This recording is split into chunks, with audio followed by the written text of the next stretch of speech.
ఈహ TV ప్రేక్షకులకు నమస్కారం.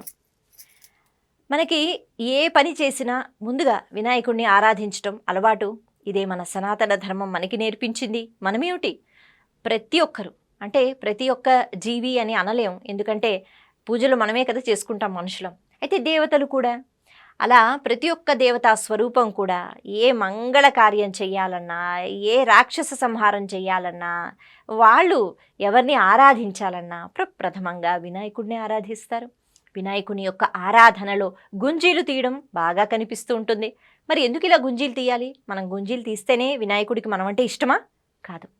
మరి ఇలా ఎందుకు తీస్తున్నాం? దీనికి సంబంధించి ఒక కథ మనకి వినిపిస్తూ ఉంటుంది, కనిపిస్తూ ఉంటుంది.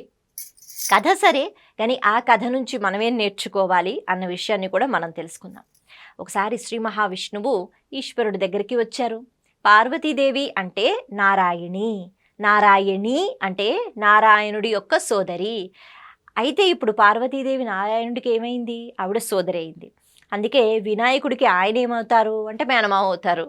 అంటే మనం ఈ వరుసలు అన్నవి ఆ వరుసలు బట్టి ఆ ప్రేమ ఆప్యాయత అన్నది ఉంటుంది కాబట్టి అలా మాట్లాడుకుంటున్నాం. అలా శ్రీ మహావిష్ణువు ఒకసారి వినాయకుడిని, పార్వతీదేవిని, శివుణ్ణి చూడటానికి వచ్చారు. అంటే ఆయన ఎప్పుడు శంఖము, చక్రము, గద, పద్మము పట్టుకునే ఉంటారుగా. అలా పట్టుకుని ఆయన వచ్చేసారు. వచ్చిన తర్వాత ఆ శంఖాన్ని, చక్రాన్ని పక్కన పెట్టారు. అలా పక్కన పెట్టిన తర్వాత చక్కగా ప్రేమతో మాట్లాడుతున్నారు. ఈలోపు వజ్ర వినాయకుడు అన్నీ ఆరగించాలి, ఏదైనా చూస్తే తినాలి అనే ఒక చిన్న కోరిక ఉంటుందిగా చిన్నపిల్లలకి. అందుకని అప్పుడు వినాయకుడు ఎప్పుడూ బాలుడే, అప్పుడు ఇప్పుడు అన్నది కాదు, ఎప్పుడు సదాబాల రూప అనేటట్టుగా ఆదిశంకరాచార్యులు వారు కీర్తించినట్టు ఎప్పుడు బాలుడుగానే ఉంటారు మనల్ని అనుగ్రహించడానికి. ఎందుకంటే పిల్లలు చాలా తొందరగా మన మాట వినేస్తారుగా. అలా ఎప్పుడు బాలుడి రూపంలో. అయితే వినాయకుడు ఈ చక్రం ఏదో బాగుంది కదా, పొట్టలో వేసుకుంటే ఎలా ఉంటుంది అనేటట్టుగా అమాంతంగా అలా తీసి నోట్లో వేసేసుకున్నారట. అలా నోట్లో వేసుకున్న వెంటనే అది సుదర్శన చక్రం కదా, అంత తొందరగా ఎలా దిగిపోతుంది? అది మధ్యలో ఉండిపోయింది. ఇప్పుడు శ్రీ మహావిష్ణువు కనిపెట్టారు, అక్కడ ఉన్న వాళ్ళు కనిపెట్టారు. ఇప్పుడు ఏం చేయాలి? ఈ చక్రము అన్నది బయటికి రావాలి. అది పొట్టలోకి వెళ్ళకూడదు, బయటికి రావాలి. మధ్యలో ఉండిపోయింది. ఎలా వస్తుంది? మనకి ఏదైనా అడ్డంగా ఉంటే ఏదో ఒకటి నీరు అలా తాగితే వెళ్ళిపోవచ్చు, లేకపోతే మనం గట్టిగా ఏదైనా అంటే నోటితో బయటికి రావచ్చు. ఇప్పుడు నీళ్లు తాగితే లోపలికి వెళ్ళిపోతే కుదరదు కదా, ఆ చక్రము అన్నది బయటకు వచ్చేయాలి. శ్రీ మహావిష్ణువు ఆలోచిస్తున్నారు ఏం చేయాలి, ఏం చేయాలి అని. ఆయన ఏం చేశారు? చిన్న చిన్నగా విన్యాసాలు చేయడం మొదలుపెట్టారట. అంటే కొద్దిగా వినాయకుడు గట్టిగా నవ్వినట్లయితే, పగలబడి నవ్వినట్లయితే, లేకపోతే వినాయకుడు ఏదైనా ఆశ్చర్యానికి లోనైతే మనం వెంటనే కొన్ని శబ్దాలు అన్నవి మన లోపల నుంచి వస్తూ ఉంటాయి కదా, ఏదైనా ఆశ్చర్యంగా మనం చూసినా. అలా ఏమైనా జరిగితే అప్పుడు ఇక్కడ ఇరుక్కుపోయిన చక్రం బయటకు వస్తుందని శ్రీ మహావిష్ణువు చిన్న చిన్నగా విన్యాసాలు చేయడం మొదలుపెట్టారు.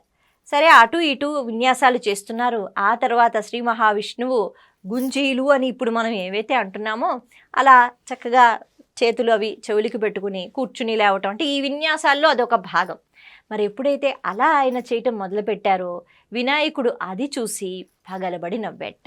ఎందుకు నవ్వుతాం మనం? ఎప్పుడైనా అవతల వాళ్ళని హేళన చేయటానికి నవ్వకూడదు, అది మన శాస్త్రం ఒప్పుకోదు. కొంతమంది నవ్వుతారు, కానీ నవ్వుకి కారణం అది కాకూడదు. నవ్వుకి కారణం ఆనందం. మనం ఆనందంగా ఉంటే నవ్వుతాం, ఇంకా ఎక్కువ ఆనందం వస్తే పగలబడి నవ్వుతాం. అందుకని ఇప్పుడు బాగా ఆనందాన్ని వినాయకుడికి శ్రీ మహావిష్ణువు ఇచ్చారు. ఆయన ఆ రూపంలో అలా కూర్చుని లేస్తూ ఉంటే చెవులు పట్టుకుని ఆయనకు ఆనందం కలిగింది కాబట్టి ఆయన నవ్వారు.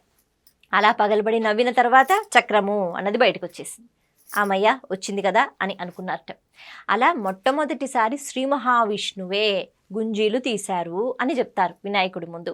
అయితే ఇప్పుడు వినాయకుడు ఎప్పుడూ ఆనందంగా ఉండాలి అంటే, వినాయకుడిని ప్రసన్నం చేసుకోవాలి అంటే మనం కూడా ఆ తర్వాత నుంచి దేవతలందరూ కూడా అలాగే గుంజీలు తీయడం మొదలుపెట్టారట. కారణం ఏమిటి అంటే వినాయకుడు సంతోషిస్తాడు, వినాయకుడు ఆనందిస్తాడు. మరి కథ విన్న తర్వాత మనకు అనిపిస్తుంది అది అంటే పైలోకంలో వాళ్ళు వెళ్ళి మాట్లాడుకోవడం ఏమిటి, కలుసుకోవడం ఏమిటి, ఇవన్నీ జరిగితే దీనికి మనకి ఏమిటి సంబంధం అని. ఇక్కడ ఈ కథ మొత్తంలో తాత్పర్యము, దాగి ఉన్న రహస్యం ఏంటి మనం తెలుసుకోవాలంటే, ఎవరైనా అలా చక్రాలు తినేస్తే వాళ్ళని నవ్వించేది బయటికి తీసుకొస్తాం అన్నది మాత్రం కాదు. ఇక్కడ ఏ సందేశాన్ని వినాయకుడు శ్రీ మహావిష్ణువు ఇస్తున్నారు అంటే, అవతల వాళ్ళు ఆనందించటానికి మనం కొద్దిగా కష్టపడి కొన్ని చర్యలు చేసినప్పుడు అవతల వాళ్ళు ఖచ్చితంగా ఆనందిస్తారు. మరి ఆ అవతల వాళ్ళు అన్నవాడు భగవత్ స్వరూపమైతే ఖచ్చితంగా మనకి ఎన్నో వరాలు ఇస్తారు, అంతే కదా. అలా భగవంతుడి దగ్గర భగవంతుడు ఆనందించేటట్టుగా బాగా సంతోషంగా, ఎందుకంటే ఆయన అంతగా నవ్వాడు కాబట్టి చక్రం బయటకు వచ్చింది. సంతోషంగా ఉండాలి అంటే అలా కేవలం గుంజీలు తీయడమే కాదు, అది ప్రతీకగా మనం చేస్తున్నాం. స్వామి నీ ముందు ఇలా గుంజీలు తీస్తున్నాము అని. కానీ భావన ఏంటి? భగవంతుడికి ఆనందం కలిగించేటట్టుగా మన ప్రవర్తన ఇక నుంచి ఉంటుంది. దానికి ప్రతీకగా గుంజీలు తీస్తాం. గుంజీలు తీసేసి మనకు నచ్చినట్టు మనం ప్రవర్తిస్తే భగవంతుడు ఎలా ఆనందిస్తాడు? భగవంతుడు ఎప్పుడు ఆనందిస్తాడు?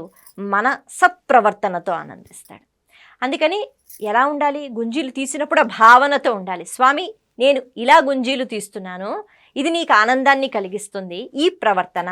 అలాగే లోపల నుంచి నా ప్రవర్తన, నా ఏ ప్రవర్తన వల్ల అయితే నువ్వు ఆనందిస్తావో ఆ ప్రవర్తనతో ఉండే ప్రయత్నం నేను నిరంతరం చేస్తాను అనే భావనతో గుంజీలు తీసినట్లయితే ఖచ్చితంగా మనము భగవంతుడికి ఆనందాన్ని ఇస్తాం.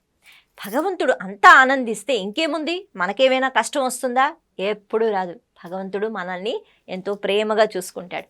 భగవంతుడు మురిసిపోయేటట్టుగా మన ప్రవర్తన ఉండాలి. కానీ మనం ఎప్పుడూ మన బాహ్య ప్రపంచంలో ఉన్న వస్తువులతో ఈ శరీరం మురిసిపోయేటట్టుగా, ఎంతసేపు మనం ఆనందంగా ఉండేటట్టుగా కాకుండా, అలాగే అందరిలో పరమాత్మను చూస్తాం కాబట్టి అవతల వాళ్ళకి ఆనందం కలిగించేటట్టుగా అప్పుడప్పుడు పనులు చెయ్యండి అని ఈ గుంజీలు తీయటం కూడా మనకి చెప్తుంది. ఎంతసేపు నా కోసమో నా ఇంట్లో వాళ్ళ కోసం కాదు, అవతల వాళ్ళ ఆనందం కోసం కూడా కొన్ని కర్మలు చెయ్యండి అన్నది ఇక్కడ మనం నేర్చుకోవాలి.